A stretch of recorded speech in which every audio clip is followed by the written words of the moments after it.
Ngayon mga paps, magbabalik tayo ng phone na naiwan ng ating rider. Ang suggestion ko sa inyo mga paps, pag nakaiwan kayo ng phone sa isang grab car, i-call at i-text nyo agad yung phone na naiwan ninyo.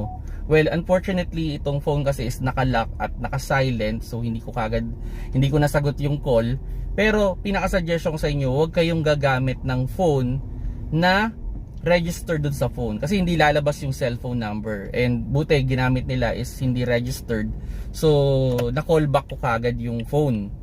So yun, and ngayon na ihahatid ko na, nagkaroon na rin naman kami ng arrangement na ihatid ko na lang dun sa pinag-pick upan kasi nandun naman yung partner niya, so mas mabilis.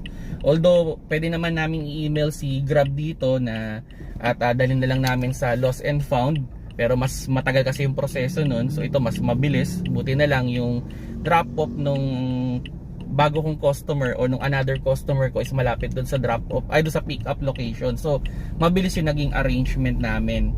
Okay, yun, ito on the way na ako, hahatid na natin tong phone.